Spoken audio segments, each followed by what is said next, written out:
Bill. Hello, everyone, and welcome to another Google Movie Night Hangout. Pardon me, Destini Movie Night Hangout. Google is providing us with the service. Thank you, Google. And I'm here with Cerise today, and the movie we're looking at is Tomorrowland. Hi, Cerise. Hello.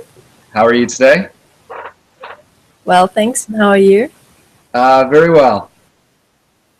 Without further ado, let's get right to it. How about, Cerise, you give me a rundown about this movie, Tomorrowland, for anybody who hasn't seen it? All right. Okay, so basically there are two main characters. There is George Clooney, who starts off as a curious little boy who invents a jetpack and draws the attention of this mysterious girl, who then lures him into this, what shall we call it, maybe like an alternate dimension. And he goes there and finds this whole other world where there's all of this advanced technology. And basically, while this is happening, this is actually a flashback. So it goes back to the present moment where there's a countdown clock indicating something that you will see later on in the movie. And also introducing the female character, the main character, who is a teenage girl who is questioning basically the state of the world and asking why is nothing being done about everything that's going wrong in the world. So the story then moves to, from the flashback, it goes back again, I suppose. And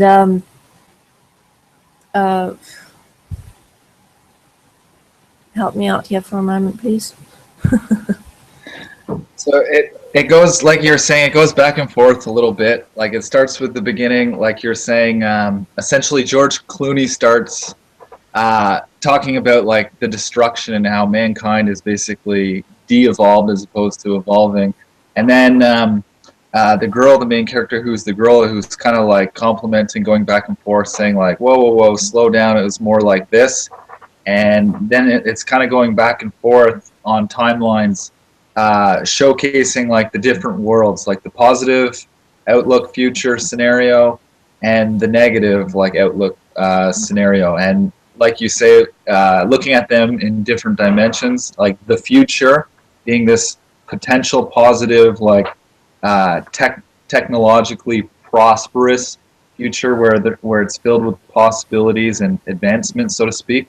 But at the same time, it's kind of cloaked and hidden, if you will, because it's kind of existing behind the scenes while our present day world is going to ruin. And what you see is like the main characters have had access or a glimpse into this other alternate reality, if you will. And they're going back into the real world, and it starts off showcasing George Clooney as a little boy, and then it segues to the girl, who is the secondary main character, the heroine of the movie, if you will. And it showcases her journey as kind of like how she gets to seeing this alternate world, and basically how she was recruited to basically be able to see it, like why to a certain extent she was sought after for this basically opportunity to help out with what's going on.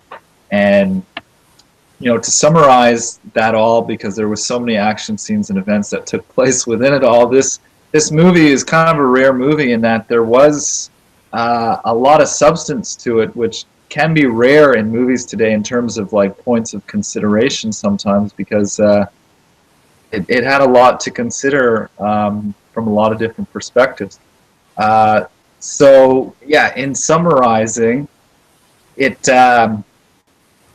basically it's like the storyline of problems. Like we have problems in this world, and we can see basically it's being stimulated through the media and whatnot, popular forms of information, that there's problems with the future, like the world is being destroyed, whatnot, what are we going to do about it, and people not having necessarily the adverse reactions that would be expected, but kind of like going with the flow, if you will, and most people not kind of asking questions, but at the same time there being, the rare few that are quite concerned and looking into things, and these are the beings that are recruited, so to speak, to advance the potential solutions forward. Yeah, How's I suppose that I suppose one of the aspects that comes through quite clearly in the movie is how the idea of apocalypse has been kind of turned into this Hollywoodized money-making thing, where now everyone has shifted in how they see the end of the world, from being a really terrible thing that may possibly happen one day to something that you kind of deep inside want to happen. You kind of hope it's going to happen because you've watched all of these movies and TV shows about the end of the world and people surviving it, and it's been made to seem like something that A, is inevitable, and B, might actually be pretty cool. So the movie shows how in the movie there's this big machine that's kind of like supposedly impulsing people to think about the end of the world. The intention being to show people, look, if you carry on going down this path, this is what's going to happen. But instead of stopping and saying, okay, well, we really need to change this path we're on and change the way that we live so we don't end up in this really terrible scenario, it becomes this glorious kind of where it's now in games and TV shows and movies, and it's not a warning anymore. It's more like just another Hollywood fantasy. Yeah, I can totally relate with that point. It's like the party point kind of thing, like the next big event. Like, you want to see what's going to happen, kind of almost like like our television shows that we have. It's stay tuned next week, and the future of our world. It's almost like it's this big unknown that nobody's really a part of. It's kind of like, what does the universe have in store as this secondary source that's not sourced from within ourselves, all as like the point of being that response-abled starting as to how events do play out. Kind of the perspective that, well, get your lawn chair wherever you are, like just look up in the sky and see, maybe heaven's doors are going to open and God's hands will come down and there will be a ladder for the chosen ones or whatever kind of thing. Yeah. Also, I can relate to, I can recall some years ago, I remember when I first was hearing like about 2012, for example, and different Mayan prophecies and what those meant or whatnot. But I kind of like the idea of like what you say, of just kind of like, oh, there's going to be destruction here, like shit's going to hit the fan for real, like this is this big cataclysmic day, December 21, 2012, it's like things are going to explode. And for me, I was kind of like, yeah, all right, like I'm, thinking like how, well, my mindset, very egoic was that, well, I'm a survivor, like I'm a fighter, like, so even if it's all this destruction, whatever, like I'll come out on top no matter what, and maybe somehow I can prosper off this like rearrangement of shit, like because I'm a fighter, so I'll acquire more goods through this like disarmament of property and whatnot because I'm feisty and whatnot, and I don't have a huge family that I have to hold their hand and take with me. Like I'd just be like out for myself kind of thing, and that was my mindset. So just, yeah, and I've talked to others who've kind of had that like, oh, I'm ready or I'm prepared or like, I'm starting to stockpile like goods and cans in case the Yeah. shops like run out, and I got my bunker all prepared and just all that other stuff as well. Yeah, that's a fascinating point. I'd say that one of the interesting aspects of the movie that they don't necessarily focus on a lot, but it's kind of implied there, is the reality that we have created the world as it is now. It wasn't done to us. It's not something that has happened to us. We have created the state of the world. We have had a huge influence on the natural world, on the weather, on the animals. I mean, look at how many species have gone extinct and continue to go extinct. We are actively creating and participating in the creation of this world. Yet the feeling that most people have is one of powerlessness, of not being in control, of we're just drifting through this world and things keep happening to us and we have no say over what is going to happen in the future. We can't change anything. And that feeling of powerlessness is a huge part of the problem, because the reality is that we are responsible and we are the ones who are creating what we are experiencing. And the one question the movie keeps asking over and over again by the lead female character is, what are we going to do about it? What are the possible solutions that we could implement? How could we change this path that we're on and get to a better place? And that is essentially the question that we all need to start asking, but also start living. We need to really start looking at, okay, what are the problems? How can we change those problems? And what is it? What ideas do we need to change? Because a lot of the time we don't want to change things because we're so stuck Invested? we're so invested emotionally and in our mindsets and the way that we live in how things are at the moment. But the reality is that the way that we're living now and the way that things are at the moment is not sustainable. I mean, it's simple. If we want to continue existing on the planet, we need to change something. And it's up to us to actually start looking at solutions and really implementing them without worrying about what it's going to do to our way of life, because the reality is that our way of life is crap. It's not sustainable. We cannot continue this way. Something has to change. Yeah, it's kind of ironic there when you really look at that, because, like you say, we're so invested in the way things are, and looking at the way things are, they're, very risky, very volatile, if you will. Like, there's so much so a false sense of stability that things are okay, fine. When, basically through popular media or whatnot, that like, oh, it's kind of like history showcasing that we've always had issues or whatever, so it's nothing too big of a deal. While at the same time, like the points you mentioned, we're seeing, the increased like destruction of areas, animals being removed from existence more and more so, seemingly. The icebergs, the ice just melting, like the water supplies, all these pertinent points. And, it kind of relates to just to the ideas around, investing and whatnot with like money.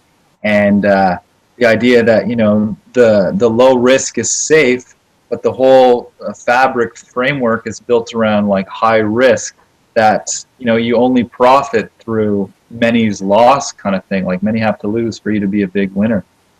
And we're seeing that, extreme polarization here in our shared reality, where, we have, I mean, it's kind of crazy that we even call, countries or parts of the world, first world and third world, as like, yes, the third world is at the service of the first world.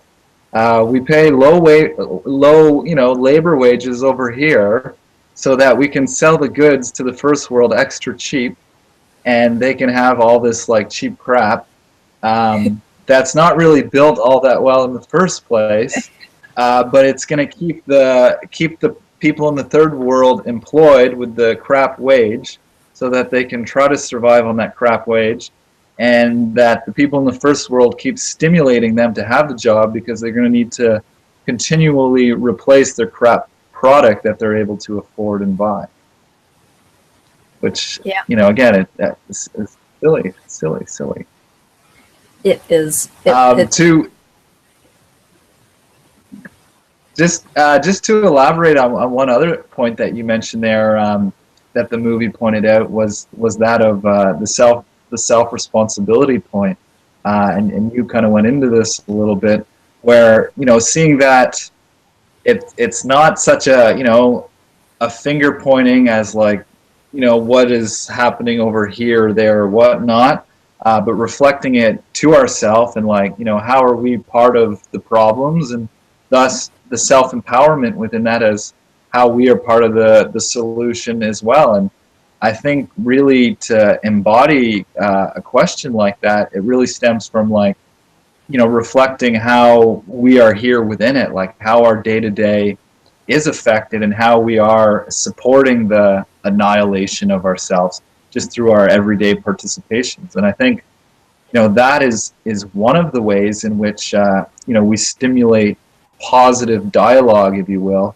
just through the engagement of others in saying like, you know, like, look at how we've accepted these relationships here. Like, you know, just raising awareness on that point. And I mean, further is to take it just, you know, to question how we can change. What are the possible solutions? What can be done? Yeah, this might actually be a good time to bring in that quote from the movie. Do you want to read it, or should I read it? Yeah, you can read it if you'd like. Okay. Or do you have it there? I'll read it if you want. All right. I've got it here.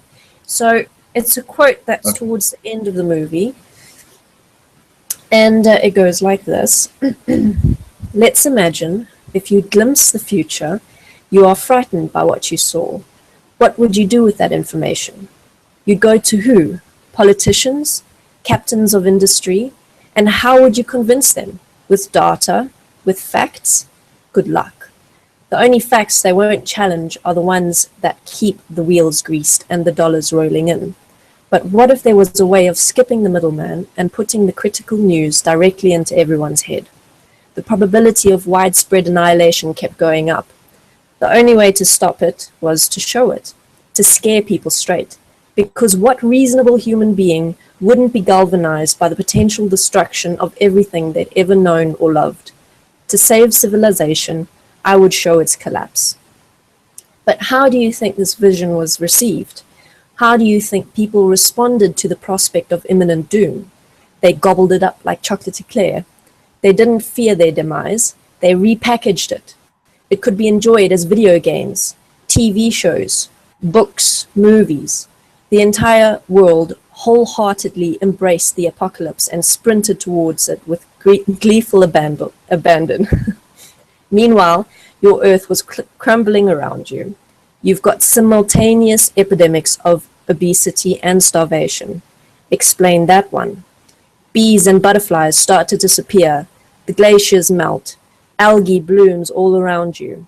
The coal mine canaries are dropping dead and you won't take the hint.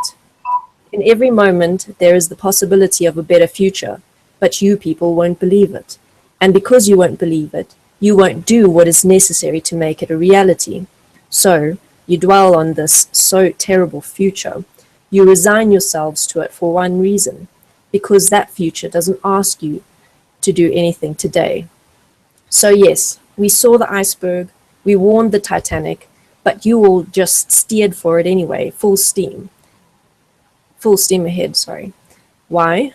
Because you want to sink. You gave up, and that's not the monitor's fault, that's yours. So, that is, it is quite an interesting extract from the movie, because within the movie, it's actually the bad guy who is saying all of this.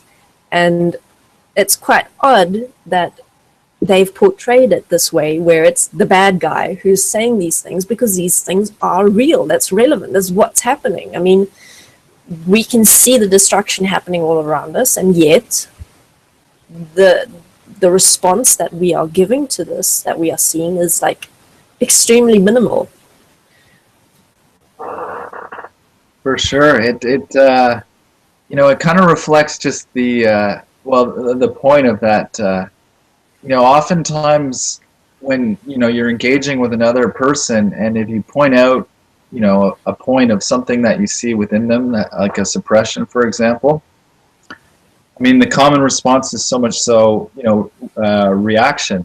Like, if you observe most of human interaction, especially between, family and friends, is that of a friction-based nature, where there's, a certain amount of conflict, where the words are spoken in a way where there's a particular charge, emanating, resonating outward and back and forth, like a tennis ball match, if you will. And it's fascinating to see this in the words, because I think this kind of reflects why he's such the villain, because he's kind of so much so stimulating the point, like you talking about earlier, how we're invested in the way things are, so much so like change or movement is somewhat of a burden from the perspective that those that are quite comfortable in their pigsties, if you will. It's the point of labor to move and do something, and when you've been like quite comfortable in your sty, like your shit, you don't, the last thing you want to do is have a shower, and that kind of reflects the very nature of the situation we're faced as. So I mean, that quote was very eloquently portrayed there. Like there's a lot to it if you were to examine the construction of the wording in that and the sentences there. But yet again, like in the movie, he's a villain or demonized by the actions and whatnot, and it's kind of ironic because I mean we do that in our shared reality so much so, is where through popular media and whatnot, we're taught to point the finger at this group versus that group, instead of considering like the basic point or basic principles of what would be best for everyone who is living on the earth, and stop creating like different rips through basically making sense of nonsense, if you will, as like to make up basically a war, if you will, like a war on this, a war on that, instead of realizing that we're all to essentially be beneficiaries of life here. We all came in the same way, if you will, to varying degrees. And yeah, another point I just want to go on is within that quote that came up near the beginning, I found pretty cool and symbolic of some things that are happening in the world with regards to finance. Is let me find it here. Oh, it was good.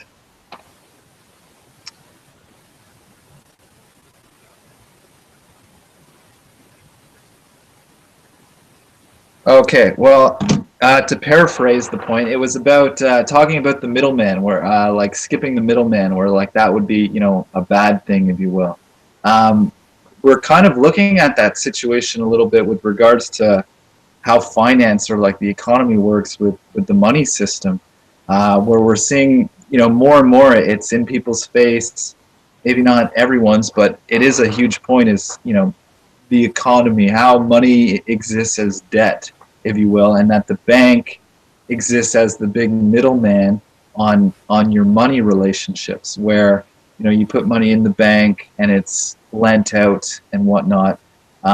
Or if you want to move, let's say I want to, Cerise, you're in South Africa, is that correct? Like you don't live down the street from me, but if I want to send you some money, I have to go through several middlemen for it to get to you. Like I could, even though I have money in my bank account, I could say, Cerise, here's my password. I give you permission to take this many dollars. Here's my special password or code. That's not a common thing so much today. what happens if you were to go through your banking institution, it would be, it's referred to as an international wire transfer. And within an international wire transfer, I have to pay a large sum on my end just to be allowed to send you a bulk sum of money. And then on top of that, I'm then charged, between somewhere typically between 4% and 7% on the actual currency, because my currency is Canadian dollars and yours is rands. And even though there's the exact even par exchange on the dollars, the banks set up like a rate so that they can make a profit on moving the money for you as a service. So they take an additional 4 to 7% on top of the initial fee they charge, and then they tell you that while they're moving this invisible money, that because it's it's in the computer anyways, it's not like they're not putting my money on a plane to South Africa, like booking a flight ticket and saying it's going to move along with Fred and Joe and Jim's money, who's also going to South Africa. But they at the same time tell you that there's going to be like stops along the way for your money, and we don't know exactly who it is or where it is that your money is going to be stopping, but you may have to pay some more fees along the way, because that's how it works, and we won't even know. And it has nothing to do with the person you're sending the money to. It just basically it gets taxed again and again. How many times, we don't know. And I've asked if I could get a job as just one of those collectors of money, because it seems like a free pickup, and they say we don't even know how it works ourselves. So I don't know. It'd be tough to get a job. Okay, enough relaying that point. What I wanted to get to is we're seeing in our society cryptocurrencies more so, and it's becoming increasingly popular. Example, for instance, is Bitcoin. I watched a little a documentary, for example, about what's happening in Uganda. Uganda is not a well-to-do country on the scale of listing the countries on a list of top to bottom in terms of the average prosperity of its citizenship, if you will. And so what happens is a lot of people who have relatives who live in other countries would send money to Uganda, and the banks in Western Union and MoneyGram and whatnot would charge erroneous rates on the sending of the money. And also for those citizens to have bank accounts there, they would take a lot of the money. So essentially, if they didn't have a lot of money in their bank account, the fees they'd pay to even have the bank account would be gone by the end of the year. I mean, all their money in their account. So what's happening there, for instance, is things like Bitcoin, where it exists on a peer-to-peer basis. So essentially what happens is you skip the middleman. It's a decentralized way of moving the money where, for me to send you money, for instance, Cerise, I don't need the authority of, my bank or your bank. It's like I would like to give you money, so I simply send money to your electronic wallet. And it has various methods of encryption. So in fact, in a way, it's more secure than the methods of moving money around now, because openly the bank tells you, we're sending money for you, but it's kind of like, in football, the Hail Mary pass, where you just kind of throw it as far down the field as you can to the end zone, and hope that it gets there okay. But people may hit you or intercept the pass along the way, and there's nothing we can really do about that. I didn't really expect to go on to quite the rant I did about the money points and the middlemaning there, but that point jumped out at me within the speech there, and so points of responsibility. I think that things like cryptocurrencies and other innovative, let's call them solutions, are what we really need to be focusing on, because in the world at the moment, what's happening is that people are trying to live and work and develop themselves and, let's say, inventions and creations and whatever within the system as it is. So we're using the guidelines of a broken system to try and make life better, but it's like using war as an example. The reasons that people give for going to war is that it's apparently a good thing that's going to help people. But I mean, if you look at what war is, there's no way that it's a good thing. In no way whatsoever. So if we were to change our focus and consider that the system is broken and it's not the best thing to try and stay within the parameters of how the system is currently, we need to change how we're seeing things and what we view as acceptable and unacceptable, what we view as being having a good life and a not good life. If we were to redefine all of these terms that currently are so tightly wound up in the way that the system is, we could start creating things that, you know, would actually be beneficial to humanity, to the planet, to the animals, to everything here, because we wouldn't be stuck within those broken boundaries. We could start looking at, okay, how can we improve life? How can we make life more convenient? How can we make things more fun for ourselves? How can we create a world where everyone is taken care of and has the opportunity to really explore themselves and explore life and find out what is there out there, what can we do, what are our limits, and wherever we're curious, you know, if we all had that opportunity to really go out and explore life and explore ourselves, I think that's what everyone really wants. But the way that we live now, it's not possible, because the number one priority of the system, the way that it's designed now, is not for the betterment of life on Earth. It's for profit. And in order for profit to exist, so must exploitation and abuse and debt. You know, that the fact of the matter is that we need to change a whole lot about how we're living, and that includes how we are perceiving the world around us and how we perceive things should be, because what we are accepting to happen today as collateral damage for the system is really unacceptable. Exploitation, for example, is not something that should ever be acceptable.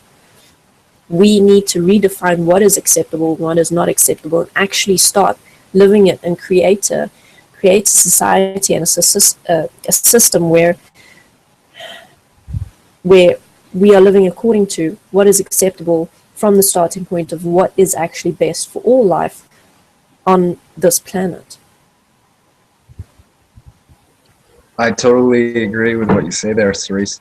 And to add on to what you started with by just addressing the point that war is totally unacceptable as a means to bring about a solution that's best, like the annihilation of and murdering of just tremendous proportions. And for anyone who's watching this and who's a big supporter of the militarization of the world, ask yourself this: if you look at the war in Iraq or Afghanistan and you do the math on how much money has been invested, has been put into basically the destruction of those places, you'd think, based on just the money in relation to those places, that those would be like the ideal places, like the optimum places to travel to in this world, as like the best playgrounds, resorts in the world, because of the amount of money that's been put into them.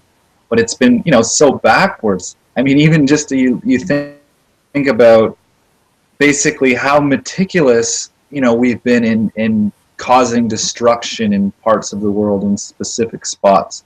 Because, a war anywhere, essentially the whole world is funding that, specific annihilation here, there, or wherever. It goes beyond borders, because, we're all connected through commerce, if you will, to varying degrees. that's kind of the whole international law of it, if you will. I mean, the military code.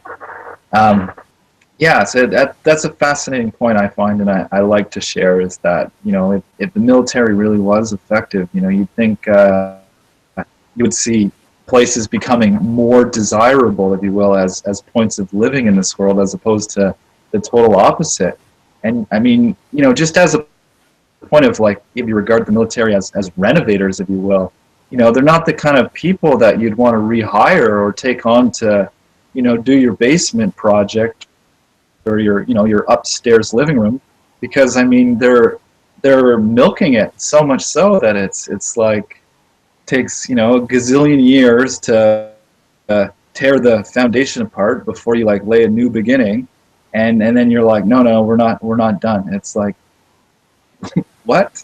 It's like, my house isn't even here anymore. Like, no, we're we're still working on taking it apart. We're doing a bit by bit sand process now, and it's kind of invisible, but silly. But you know, at the same token, to reflect that all back to self and not just see it as a, you know, like an outside, like it's these other bodies that are the cause and a blame point. Because, you know, blame, if we look at the word blame, we see that blame is, you know, to be lame. You know, like it's a lame way of existing, because it's an abdication of self-responsibility, which is, you know, responsibility, the ability to move in particular directions, as the ability to, you know, pivot yourself, as like, I can turn, shift this way, flexible. And so it does reflect back into ourself as, you know, these points of body. Like, I mean, you know, think of the word antibodies, if you will. Like, we need so many antibodies within ourselves just for the well functioning of our body, and that our very body is made up of so many bodies, if you will, like parts. And just the nature of words in and of itself is looking at our own internal relationships of how we accept things, you know, dictates and plays a role that's very pivotal on how we see the outer world, so much so. And I see that really as a bedrock point of how we empower ourselves within, you know, looking outward is through our looking inward and seeing, you know, the core of ourselves as what we're accepting and allowing on an individual level within our own relationships, whether it be with how we use particular words, how we speak, how we react, how we act, you know, what we choose to give our time and attention to versus, you know, what we define as bad or awful or not worthy of our time. And yeah. Yeah, I absolutely agree with you. I mean, that point of blame, the moment that you blame someone else, you're in a way actually disempowering yourself, because you are now shifting this is all perception, but you're now shifting your perception in such a way that you are disempowered from being able to act, because now apparently it's supposed to be the other people around you who are doing this, whatever that they're allegedly supposed to be doing. But the moment that you change your perception and see, okay, yes, there are many parties who are responsible and who are involved, but what can I do to change things regardless of what anyone else is doing? How can I do something to change what I see here in front of me? What can I investigate? What can I propose? What can I actually go out and start doing? Because if you stay in that point of blame, of pointing fingers, you're not going to take that initiative. You're just going to sit there and point and say, oh, look at everyone else, they're being such dicks. Meanwhile, you're the one sitting there pointing fingers and doing nothing. So stopping your perceptions of blame is actually a hugely empowering action that you can do for yourself, because it changes how you experience yourself from feeling like you're powerless, from like you don't have control, to actually being the one to say, you know what, I am taking control of myself in this situation. I'm going to do whatever I am able to do to start changing things. And I mean, obviously, you might fail, you might succeed, but it doesn't matter. I mean, you just gotta keep on trying. You know, at the end of the day, we're the ones who have to face this world that we've created. And we're the ones who have to face ourselves after we die. We're the ones who have to look at ourselves and say, did I do everything that I possibly could have done to create the world that I would have wanted to live in? Because that's essentially what we're doing. We are the ones who need to create the world that we want to live in. And the world as it is now is not the world that I want to live in. And I don't think it's the world that most people want to live in. Because we are not guaranteed our survival, even. I mean, there are so many things that can happen that can just remove your security or your ability to live, your ability to support yourself. And life shouldn't be that way. It shouldn't be this difficult.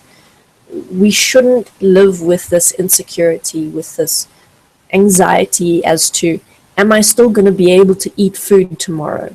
You know, we should all at least, at the very, very least, know that we have decent food and we have enough of it. We have a safe home. We're warm in winter and we're cool in summer. We have clean water to drink. We're able to wash ourselves. We're able to give our children a good education that they'll actually be able to use. You know, it's up to us to create this world. So I think that another aspect that the movie kind of implies is that it's the negative thoughts that are causing everyone to not do anything about the world, and that we should all have positive thoughts, and that will somehow make the world a better place. But the reality is that, yes, your thoughts are the foundation for how you're going to act, but in the end, you have to actually do something, you know? I mean, just thinking about having a happy place or thinking about what the world could be like is not the same as actually going out there and creating that world. So we should not get caught up in the fantasy that having positive thoughts is going to have some kind of effect. We need to actually create the effect that we want by physically doing things. Totally. That whole point of positive thought is so much, I think, misconstrued and ironic at the same time, because, you know, it's kind of well, you know, tippy-toeing around the boogeyman, if you will, and the boogeyman is the point of, like, labor and regard and responsibility as the ownership of being here in this world. As like, yes, I'm accountable. It's like, oh, Mr. Accountability, no, thank you.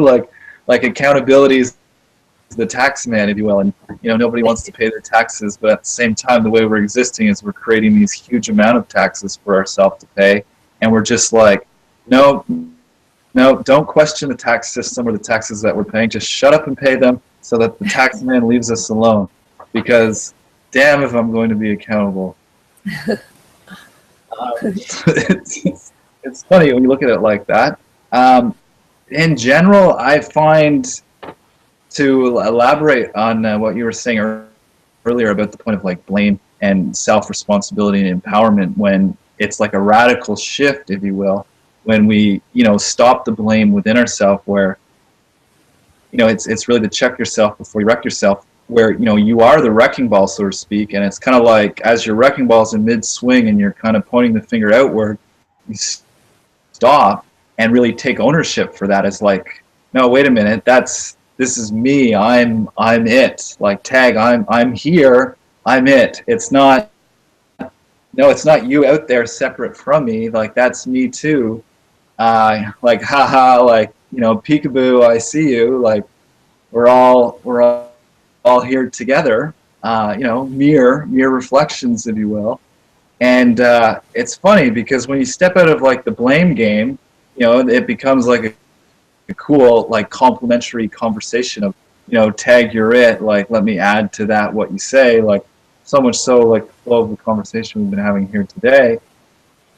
But when you're in the blame, it's, you know, it's like, see the lamination, if you will, within it as, like, the blame, where it's like you experience yourself as totally powerless, helpless, because it's like you laminated yourself into the flooring, where it's like you're stuck on the ground floor as like a plant that can't grow upward because you've put all this weight on yourself as the blame, which is like the plastic ceiling on the floor cover to protect yourself from like the surface boundary layer, if you will. And so it's like you can't even access like the water that's trying to like rain down on you as the plant and the roots, because it's like you've created this protective shell, which is the lamination of and as the blame game. And it's like what's funny about blame, and I've done this so many times that I see the ridiculousness of my actions, and so I really like to take ownership for things that I see and really examine the ridiculousness of the specifics of those actions.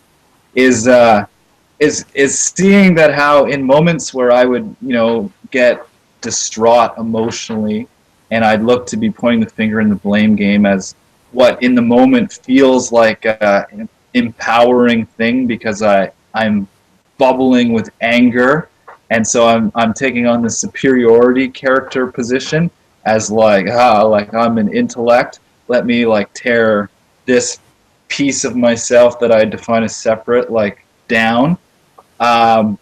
It's okay. Where am I going with that? I just that's funny. I just had a stutter step. What? The ridiculousness of the action outflow of it. When you stop to correlate and see how you're doing that, it's like you just have a laugh and you see like, okay, wait a minute, like It's actually me. Yeah, this is me.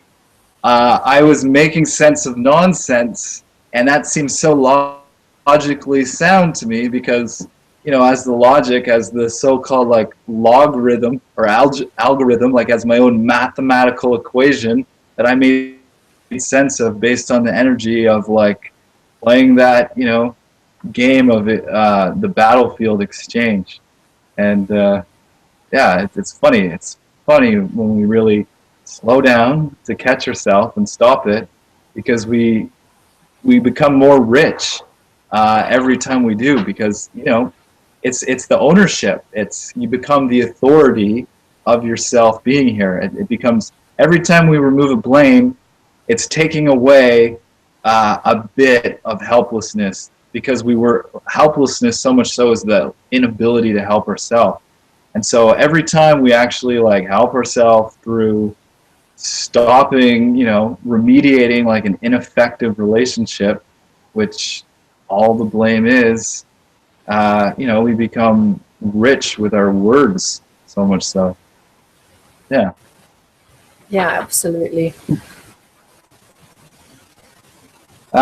Cerise, any final words you'd like to say? I think we've had a pretty awesome hangout here today. Yeah, I think that we've covered everything. Yeah, I cannot think of anything else to say at this moment. Awesome. I always thought I'd love for the Hangouts to go on forever, but seeing how we have to put a time cap on them just to be practical and whatnot, because there is work and responsibilities to do. We can't just, talk all the time, even though that would be fun sometimes, it seems. Maybe once we got all our shit together, we can have more playtime. That will be my final point. Is the point about playtime is that in asking questions and taking on responsibility, it's being serious about playtime here in this world. Because this world really is to be the playground planet for everyone, for everything here. And even in the very design of how people in the first world typically live, it's it's a bad trade-off, if you will. Like, work most of the time, give up most of your years to maybe like retire if you're lucky to store your debt money, and it holds enough value for you into retirement, and your pension or whatever, your retirement savings aren't wiped out. But it's like, if we just look at how the human body's typically existed through the years, Generally speaking, most people's like final years of their living are pretty shitty, like are horrendous. Like their bodies like eroded, deteriorated. Even their mindset, so much so, is just you know not that great. I mean, oftentimes is the case. There's a saying that people say all the time: you can't teach an old dog new tricks, and that's because somebody's gotten so stubborn in their ways of like, oh, that's just the way it is. I've been saying it's just the way it is for 97 years, and that's just the way it is. Uh, so, go figure. So, I mean, it makes a lot more sense from a development point is that we, focus on the play like early on. I mean, kids born into this world like to play. That should be like a priority point of like, how can we keep kids playing and complement their playing with like working opportunities that support their playing throughout their life, because it's funny and fascinating and ironic. The word adult is, you see the dullness in adult is like it's it doesn't got the skip or the skippity doo-ness of a kid, like a kid, like a kit, almost like a cat that's got 9 lives, if you will, because it's so spry and witty and bouncy and open and curious and all that, just movement. Yes, so play and work with your responsibility as you will, everyone. Thank you for listening, tuning in. Cerise, thank you for being here. Awesome chatting with you. And everyone, we will see you again next week. And I believe Mr. Yogan will be the host. So stay tuned and ta-ta for now.